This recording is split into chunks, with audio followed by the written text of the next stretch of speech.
Hello, કેમ છો? જય શ્રી કૃષ્ણ.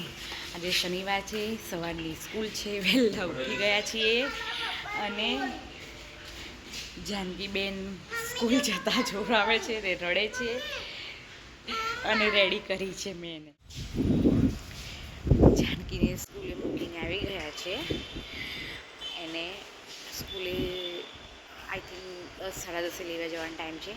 ત્યાં સુધી આપણે ઘરનું કામ પહેલો સવારનો ચા નાસ્તો ખાઈએ. ચલો, ચા બની ગઈ છે. નાસ્તો ગરમમાં કાર્તિકને સમોસા રાખ્યા હતા 2 ફ્રીજમાં, પૂરા એ તળી આપ્યા છે. અમારી માટે મઠિયા કર્યા છે. નહીં તો એ રેડી થઈ ગઈ છું. ભગવાનના દીવા કરીશું, ઠાકોરજીને વાઘા બદલાવીશું, એમનો અભિષેક કરીશું. જાનુને સ્કૂલથી આવવાનો ટાઈમ પણ થઈ ગયો છે, બરાબર. ત્યાં સુધી આપણે થોડું સુંદરકાંડ કરીએ. ભગવાનના દીવા થઈ ગયા છે અને ભગવાનને આજે ગ્રીન કલરના વાઘા પહેરાયા છે. ગ્રીન માળા છે અને માથે મુગટ છે. બહાર જઈ રહ્યા છીએ, અમે ઓફિસમાં જઈ રહ્યા છીએ, ઓફિસ સાફ કરવા માટે. આપણે ઓફિસ આવી ગયા છીએ. ઓફિસ થોડીક સાફ કરવાની છે અને ઘનશ્યામ મહારાજના વાઘા બદલાવાના છે. તો જો ભગવાનના વાઘા બદલાઈ રહ્યા છીએ. ભગવાનને ઓરેન્જ કલર અને બ્લુ કલરના વાઘા પહેરાયા છે. આગળ 15 ઓગસ્ટ આવે છે એ માટે. અને આ વાઘા કેવા લાગે છે ભગવાનને.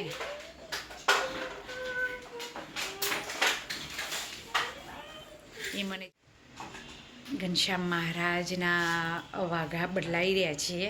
તૈયાર થાય એટલે પછી ઓફિસ થોડી સાફ કરી અને ભગવાનના વાઘા બદલીને ઘરે આવી ગઈ છું. ઘરે આવીને આ રસોઈ 1 વાગ્યો છે. દાળ વઘારું છું, દાળનો મસાલો કરું અને એક બાજુ રોટલી કરું, એક બાજુ શાક કરું. બધું બાકી છે આજે તો. રોટલી થઈ ગઈ છે. આ તો વાગી ગયા છે 2 બપોરના. જમવાનું બાકી છે હજુ. અને જાનકીબેન ડ્રોઈંગ કરવા બેઠા છે. જાનુ, તું શું કરે? એ બેન ચાલ ખાવા. ચલો જમી લઈએ. કામ જમી લીધું, કામ પતી ગયું, વાસણને ઘસાઈ ગયું છે અને જાનકીબેન સૂઈ ગયા છે. બેડરૂમમાં આવીને જોઈ દો, જાનુ સૂઈ ગઈ હતી. સવારે વહેલી ઉઠી હતી એટલે આજે. ચલો અમે બી હવે થોડીક વાર આરામ કરી લઈએ. થોડીક વાર કાતો કંઈ બીજી એક્ટિવિટી કંઈક કરું. 5:30 જેવું થઈ ગયું છે અને હું થોડુંક ચા બનાવું છું. ચા પી લઈએ.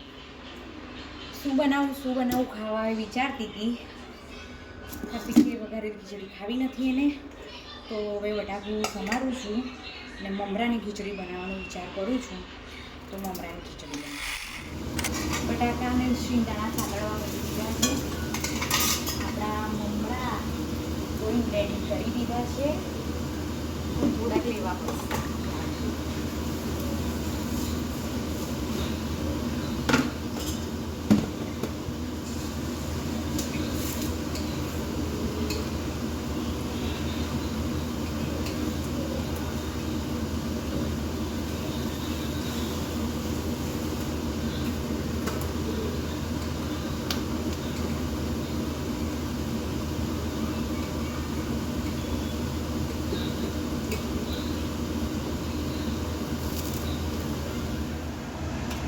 મમરાની ખીચડી બનાવી પણ એના પપ્પાને મજા ના આવી, તો એના પપ્પા માટે ગરમ ગરમ ભજીયા ઉતારું છું.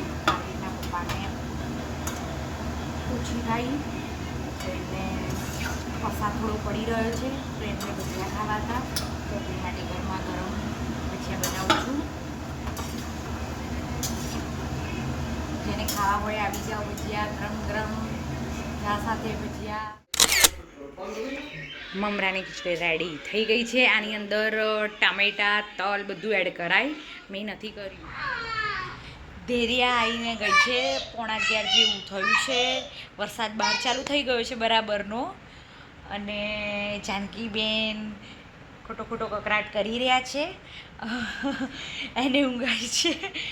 હવે આપણે કાલે ફરી મળીશું. જય શ્રી કૃષ્ણ.